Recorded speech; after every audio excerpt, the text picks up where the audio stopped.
Written in an article by Simon Parkin, Hidetaka Miyazaki was suggested by his former college friends to play some new video game titles. One of them was called ICO. That very game inspired Miyazaki to drift from an IT job in a company called Oracle to a smaller company at the time, and still is small if you compare it to Oracle, called From Software, which eventually led him to be responsible of the curation of video game titles such as Elden Ring and Dark Souls. And it's not just the Souls series. The Last of Us and God of War, massive titles, just to name a few, are inspired by ICO.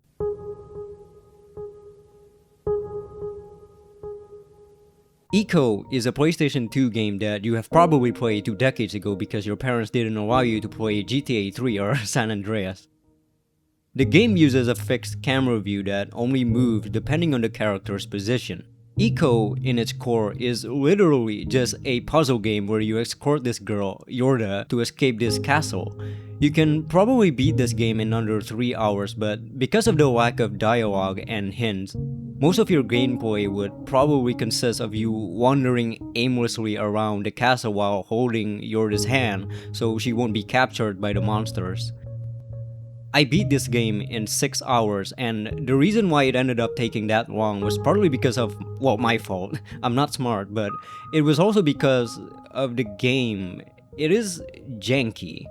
Just to give an instance where it is my fault, there was a room where I spent almost an hour just wondering what I was supposed to do to progress. Then I realized that all I need to do was hitting this chandelier. I hit the chandelier by accident, by the way, and to give an instance where it is the game's fault, it was during the crane part. I was confused on why Yorda refused to jump from the crane. I explored the entire place and found nothing that would progress the game. Then I just realized that I was simply placed myself in the wrong position. In most modern games like God of War, for example, puzzles are usually used as an appetizer or a breather to the main dish, which is the satisfying combat. That is the complete opposite for ICO. The puzzles are the main dish and the combat is served afterwards to piss you off. You know that Capra Demon boss fight in Dark Souls 1? Well, I finally know the inspiration behind that boss fight. The camera, the controls, the combat, and the puzzle themselves are frustrating. There are moments in the game where you need to solve a very tedious puzzle, then afterwards monster would spawn in to kidnap the girl, and God forbid if you fail to save Yorda, the game will load to the last save and you have to do the entire puzzle again. If you reach this point of the video, you might notice that I've never complimented this game yet. Well, it's actually because I genuinely hate the gameplay by a huge margin. Anger and frustration were the feelings that I felt during my first playthrough, and I really did consider quitting this game entirely. The only reason why I finished it was because I just have this tiny feeling that the ending is worth the pain and suffering. I was correct.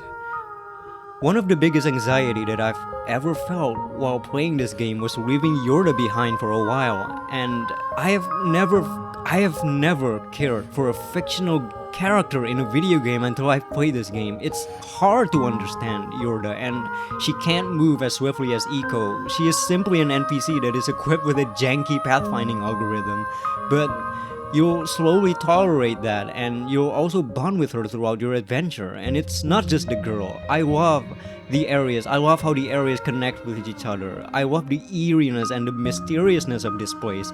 I love the minimal instructions that the game provides you. It's like they respect you enough as a person with a functional brain to figure it out yourself and not an idiot, even though I am. I think ICO is a game that is more fun to think about and remember than to play.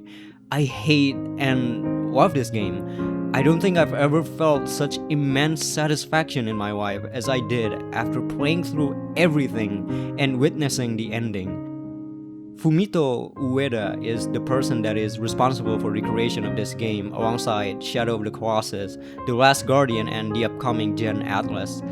I just want to say thank you for creating this game. I think I've played this game as a kid, but I just stopped playing it at some point. I'm glad that I finally finished it.